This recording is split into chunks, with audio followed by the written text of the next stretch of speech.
നമ്മുടെ കുട്ടിക്ക് ശ്രദ്ധയില്ലാത്തതും അടങ്ങിയിരിക്കാൻ പറ്റാത്ത പ്രശ്നമുണ്ടോ? എന്നാൽ ഒരു ഗുഡ് ന്യൂസും ഒരു ബാഡ് ന്യൂസും ഉണ്ട്.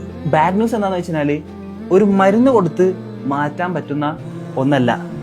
ഗുഡ് ന്യൂസ് എന്താണെന്ന് വെച്ചാൽ പഠനം പറയുന്നത് 8 മുതൽ 12 ആഴ്ചകൾ കൊണ്ട് നമുക്ക് ഈ പ്രശ്നം മാറ്റിയെടുക്കാൻ പറ്റുന്നതാണ്. ഞാൻ ഈ പറയുന്ന കാര്യങ്ങൾ കൃത്യമായിട്ട് ചെയ്താൽ കുട്ടിയുടെ ശ്രദ്ധയും അടങ്ങിയിരിക്കാത്ത പ്രശ്നവും നമുക്ക് മാറ്റിയെടുക്കാം.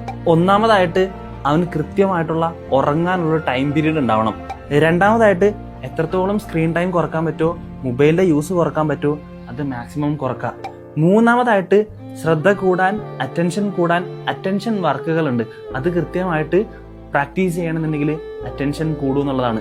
നാലാമതായിട്ട് എത്ര ബുദ്ധിമുട്ടുള്ളതായാലും ഒരു ഡെയിലി റുട്ടീൻ എന്ത് ചെയ്യുക, കീപ്പ് ഓൺ ചെയ്യാന്നുള്ളതാണ്. ഇത് 8-12 ആഴ്ചയൊക്കെ കണ്ടിന്യൂസ്ലി ചെയ്തതിനാൽ കുട്ടിയുടെ ശ്രദ്ധയും അവൻ അടങ്ങിയിരിക്കാത്ത പ്രശ്നങ്ങളൊക്കെ മാറുമെന്നാണ് സൈക്കോളജിയിൽ പറയുന്നത്.